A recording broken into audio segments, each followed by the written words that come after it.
Thank you, sir. Thank you for the kind intro. And thank you, Dr. Bansi Sabu, sir, and the team RSDI for inviting me here. And thank you, all the delegates, for sparing your time to listen to me. So, after such a wonderful talk, and it makes my talk very easy. So, technology adoption, opportunity, threats, and traps. So, whether I am the right person to say on this or not, because I am very young chap, but the disadvantage is that I have not seen the technology evolution. I came with a newer technology, but the advantage is I am very much into the newer technology, right? So why this topic? Two sides of the coin. Okay, सिक्के के दो पहलू हैं, right? So there are advantage, there are disadvantage. Everybody is talking about advantage. So I would be covering more of the disadvantage because we know this is really good, right? So the world has become technology savvy. Why can't we? Society is changing, more and more technology is being involved, like Sir said. Every minute we are using technology. Now you cannot imagine an hour without phone. We sort of like become very problematic if the phone is switched off, right? So this is a problem also here. So we healthcare provider also should embrace this technology, and this is useful for us and the patient as well. So see the evaluation, right? From postcard to pages to phone. Even in phone, you will see here like the initial, the antenna phone. Now nobody is going to use it. Even the keypad phone, nobody is going to use it. Everybody is using a touch mobile phone. So it is gradually improving, and we are into it. Can technology help the doctors? Yes, surely it can help. A doctor clinic, a smart digital clinic, that is what we are dreaming of. And digitalization, how this has changed. See, initially what was there? Conventional clinical practice. The patient is coming to you, he's telling you some symptoms, you are giving him very less time. The average time is around, say, 1.5 minutes, and in that you make the clinical judgment and you decide and you give the treatment. And even the healthcare records are not that proper. If you imagine 15 years back, 20 years back, right? Then the conventional decision support system, in which the clinician is helped by some algorithm, but still the overall decision was made by the clinician. And these healthcare records, electronic healthcare records, they had no feedback from these algorithms. Okay, and now integrated system, what these healthcare records are also changing, and it is getting input from the algorithms, right? And that is also changing the algorithm. Again, it is like self learning by the AI system, right? What sir is being telling. Okay, and fully automatic clinical system, which the delegate asked, that whether the clinician would be replaced. Obviously not, but maybe in some position, as our chairperson said. So electronic health record documentation is an integral part for the patient care, obviously also from the medical point of view, medical legal point of view. And what happens, like, we have so much of data, we can now see that what is the, all the trials are like that, these many patient were studies, this was the outcome. This cannot be computed without electronic health care records. If it was on paper, how would we calculate that, right? It was impossible. So it is easily assessed, quickly shared, and we have improved clinical decision. But the problem, what I was talking about, the privacy and confidentiality. That data can be stolen, can be misused. There are privacy problem, the patient doctor relationship, so that data can be stolen, and that could be a problem here. So what are the advantage? We are saving lot of paper. Initially, when I was in my MD days, our medical college, government medical college, used to have huge buildings where only these files were generated and kept, and when you need a data from that, you cannot get that file. It was impossible, and you will just go and you will see the dust and you will come out coughing. Okay, that is what that was happening. Now we are saving lot of papers, file storage cost is obviously reduced. Initial cost is high because you need equipments, but over the time, it is cost effective. Then indefinite storage is there, easy access to doctor, what I have told you. Then quick sharing, you can just send the information, right? Then improved clinical decision making. It is like machine is learning itself, all those things is happening. And reduced chances of wrong prescription. Even like they can say you, like you are prescribing a composition which already you have prescribed, or you have a combination drug which you cannot prescribe in this combination. So all these things are seen only by this. Otherwise, if you will write that interaction, you cannot know. Okay, so reduced chances of adverse drug interaction and simplified process of data collection. Okay, what are the threats and traps? So misuse of data, security, which I've told you, data can be stolen, unauthorized data sharing, like the companies sometimes they take the numbers, they give their promotions, all those things are happening, illegal product marketing. Then initial cost is high, but overall it is a good thing. Then machine malfunction. If say a periphery physician is using this and his printer is not working, then what he is going to do? Now he is not into the writing also, his printer is also not working, or say like his software is stuck somewhere, then what he is going to do? So that's the problem, software glitch, machine malfunction, and difficult to switch between softwares. We have so many big institutes which are using some software 15 years back, now they cannot switch to other software, the company has now monopoly. Now what to do? So these are some very big problems here. Technology in diabetes clinical setting, everybody has, so many speakers have told about it. AI is already very well discovered, but see the evolution, just like lighting storm evolution. From initially big machine only for blood sugars, we have glucometer, now we have CGMS, right? Even more accurate sometimes than glucometers. Okay, so that's a very good thing. Now from minute to minute, you cannot imagine with such big machine you could get every 15-minute blood sugar. It was not possible. So AI technology I won't be covering here. And AI in India, sir has already told, there are many even FDA approved and machines, artificial intelligence programs we are using. And in India, actually, with so many population, we have such a big population, such less number of physicians, there is so discrepancy. We need to use this. Otherwise, we cannot provide the health care to all the patients. That would be impossible. And even now, we are not picking up many diabetics. We are picking up diabetics in complication. Patient presenting with complication today, that's cannot be justified. Okay, so we have Indian diabetes prediction tool. Even without blood sugar, they can tell you like you are a diabetic or not, or you are going to develop diabetes or not. So that's a good thing. Despite advancement, AI cannot replace the physician. Right? It can improve the triage, it can reduce the cost, it can increase the assessment, it can reduce the medical errors, but it is not free from data issue, right? And on-ground experience, that cannot be substituted. And the empathy. See, now the cardiologist know everything from echo, but still he uses the stethoscope. That gives a touch to the patient and doctor. That cannot be replaced by machine. It's impossible. So importance of digitalization in diabetes management. We have many emerging technologies which is changing the practice. We have improved patient and clinical outcome, right? With less disease burden, we can prevent complication. New monitoring system, just I have discussed, insulin delivery technologies. Then we are, through using this, we are reducing the glycemic variability, exclusions, hypoglycemia, complications, hospitalizations. So maybe the initial cost is more, but by reducing the complication and hospitalization, overall, it's cost effective. And what about the recent and future medical apps? We know now we have smart blood monitors, watch. We have so many examples where it has been used, artificial pancreas from CGMS to smart ECGs to various apps, and weighing scales, and smart socks also we have, which have 6 sensors, and it can detect the temperature change and inflammation and may prevent amputation. Then this was also developed since 2014. It's still in development. Smart contact lenses, which will give blood sugars via the tears and via the infrared using the small vessels. Then we have saliva blood glucose, we have saliva cortisol, ear wax cortisol. All those things are like newer things are getting into practice. So digital technology in diabetes, we have social media and online communities that helps to like also reduce the HbA1c. They have proper information now, right? AI based algorithm, they have personalized nutrition, various apps are available, accurate diagnosis of diabetic retinopathy. We know now we have AI cameras which can directly say even better than humans. Okay, and we have like prediction for optimal lines of treatment from these electronic health records, continuous glucose monitoring. We have seen many things about it, closed loop system. These all are helping for the glycemic variability. Glycemic control is now better in our patients, and hypo and hypers are very less, right? And time in range is increasing. Actually, time in range concept came from CGMS. Otherwise, what we were looking at? We were looking at HbA1c, right? So that's like an average.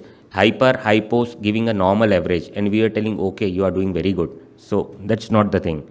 And decrease risk of diabetes related complication and mortality, identifications of new clinically relevant metrics like just time in range, glycemic variability, all these things previously were not talked about, right? Now this is the latest number which all the diabetologists, endocrinologists are talking about.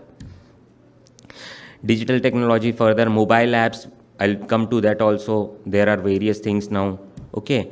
And telemedicine, all this has been discussed by the previous speaker, so just let's skip this. So virtual communication, this will help to increase the compliance also, right, and thereby reduce the comorbidities.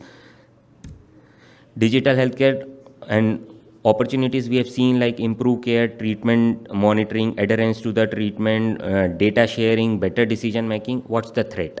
Threats is again physician inertia, okay. Something new comes, then we are not into it, okay. We are like, even when the CGMS was launched, people was like, we need to calibrate obviously, but we were not acting on it. And also like physician acceptance that this newer technology should be used in our patient or not, that's a major issue. Then cost, whenever new thing is launched, the cost is very much a big issue for the patient as well as for the doctors. Like all those machine equipments to be available is really a tough task. Then limited evidence, this is an evolving thing, right? Still at many places you cannot say that it is better and it should be used.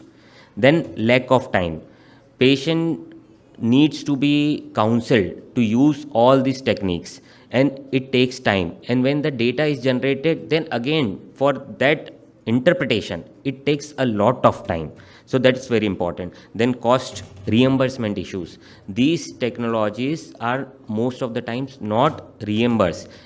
Not actually in India, we don't have so much of insurance thing, but in other countries this is a very very big problem. Then overburden of data, like now we have few apps which are giving so many things now. Like just basic thing I'll tell you, like initially patients don't used to get investigation, now they come with complete file, these are the investigations, now what to do. So this is creating a social burden, there's a psychological problem going on, that why this test is abnormal, and now the patient is continuously thinking about that. So overburden of data is also some problem. Then now we have a smart pen which will have bolus calculate. They'll tell you that this much is the sugar, then how much insulin you have to give, data tracking, that what were your sugars, all the graphs are being created. Then dose history, what doses you took, accordingly it will give you a predictable dose for the next meal. You just have to enter the what carbohydrate you are taking. On board tracking, that's very very important, that the previous dose whether it's still acting or not, that's a really big thing. Then patient missing insulin, that the smart pen will give a reminder that you have missed this insulin and the previous insulin is now not acting. So these are very important things. Insulin temperature monitoring, and they even coordinate data from CGMS. They directly pick up the data and tell you that what doses you need to give. So that's very good thing. Then we have smart meters, this already being used day to day, and even now there are strips where resampling is possible from the same stream. Let's say there is a small prick and that the suction of that blood is not complete, so from the same strip the patient can again get the blood sugar. So that's a good thing, right? Color coding, many times you just see the numbers and sometimes you don't actually realize that it is abnormal. In color coding, the visual impression, that's a big thing for the patient, and especially for a village patient that would be a very big thing, right? And smaller, they are getting device are very getting smaller and getting better, you can easily carry them. There is increasing accuracy now. You like even in CGMS you don't need to cross check with the this glucometer. Initially we thought that, even like say 20 years back, glucometer was also a very big thing, right? So even people were not able to rely on that, so that's something changing. So without SMBG, now you cannot even think of managing a patient on insulin. Then we have this SMBG blood logs. This SMBG digital logs are now available. Patient even don't need to write. Everything would come in graph, right? And these are even integrated with apps.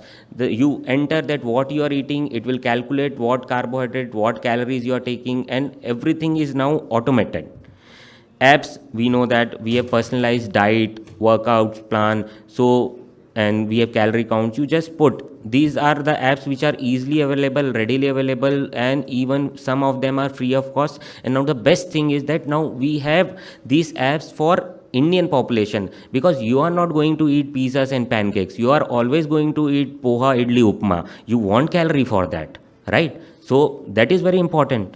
And personalized diet plans we have now. What is your preference? A patient in South India, you cannot ask him to omit rice. So you want that. It is very important. Then we have this ECGs, like the last speaker gave an example that even with various halter, we were not able to pick up that AF, but this watch picked up, right? So because in that time you were not doing halter. So all these things are very important, and also you cannot do everything for every patient. So these are something which is very important. Then these are app, this is My Sugar app. I'm not promoting any app, but these are app. This is Healthify Me app, and this is Apple Watch. So all these things are routinely our patients are using, and we are seeing that it is making drastic change. Okay, so this is like daily reminders. We have alternate weekly reminders we can put in the apps. Then there are special instructions for administration. Then what different medications, say a patient of taking thyroxine, then all those can be put, and the app will tell that don't eat this, don't eat a calcium medicine, all those things, very small thing. Maybe you are not able to discuss with your patient, but this app will tell every patient everything, right? Then allergies you can document, the patient can put in the app, and if somebody, he can recheck that whether this medication can cause that. And adherence is very, very important in diabetes, like diet, whatever we have read, like 4 pillars of diabetes management. First is diet, second is exercise, third is monitoring, then comes the fourth, medication. What doctors are doing is concentrating on medication, but what about the 3?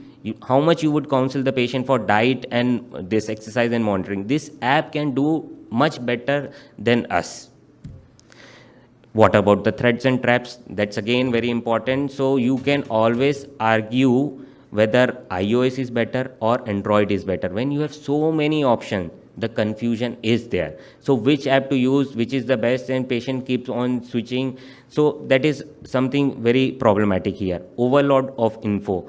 So too much of information is also problematic. Patient is getting apprehensive. Say for 1 minute his sugar is increasing, the patient become apprehensive why it was increasing, and then again like stress is increasing, then the other hormonal changes, cortisol is increasing, epinephrine is, so everything is changing. So overload of information is also very, very bad here.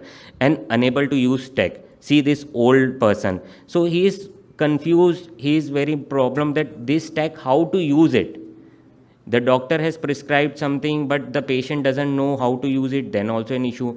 And even sometimes it is problematic for us doctors also. Say a patient, say a doctor in periphery, he now got the CGMS put in his patient, but he doesn't know how to use it. What is time in range? Okay, let's see, he knows the time in range also now, but he is not telling the patient to calculate the calorie and all those things, and then what is the use? So it is becoming sometimes very difficult to use all this. Then demotivation and frustration. This I would say again is very big problem here.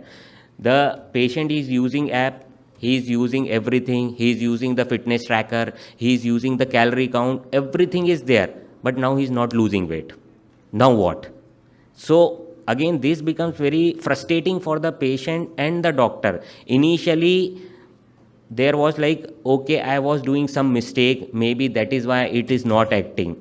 But now he knows everything, everything is documented. Now what? So this becomes sometimes very frustrating.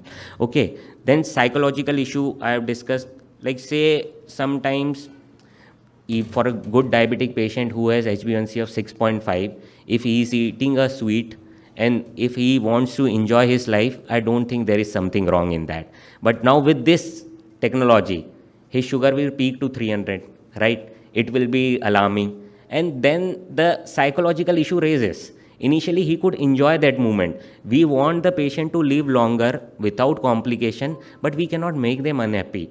Ultimately, to longevity, we want happy life. That is also equally important. We cannot just press on, keeping on pressing, you have to do this, do this. That's not how we should live, right?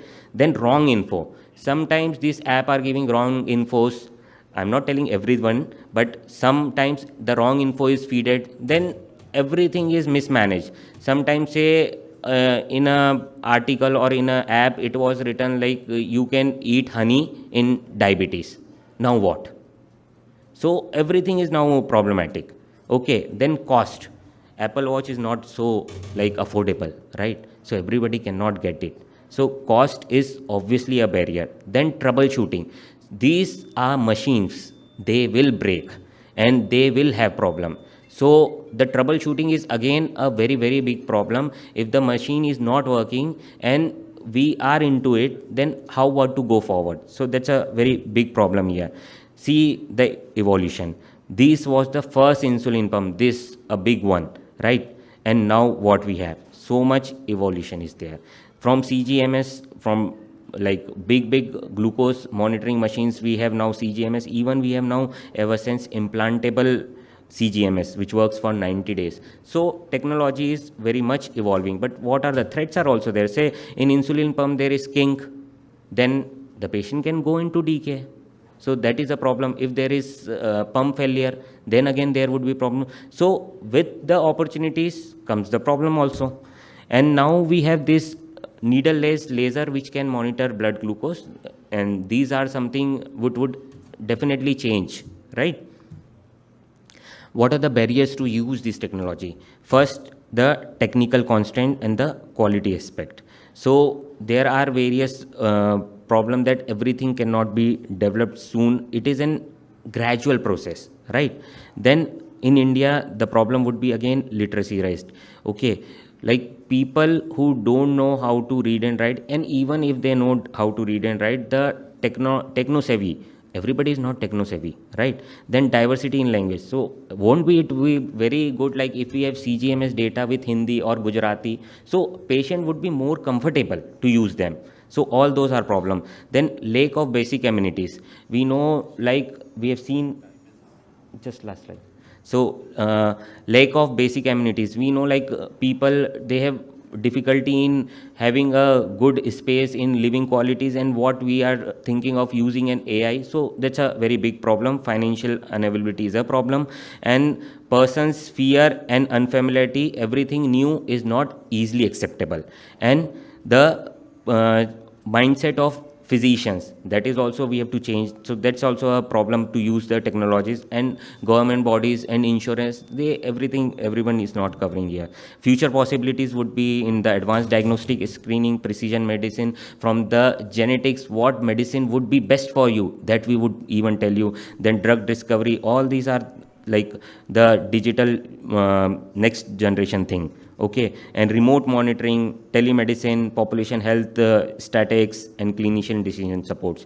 So I'm running out of time. Just the conclusion, like individualizing the treatment for diabetes, we should individualize the technology also, that what is the best for which patient, try to use that. Okay, thank you for your patient hearing.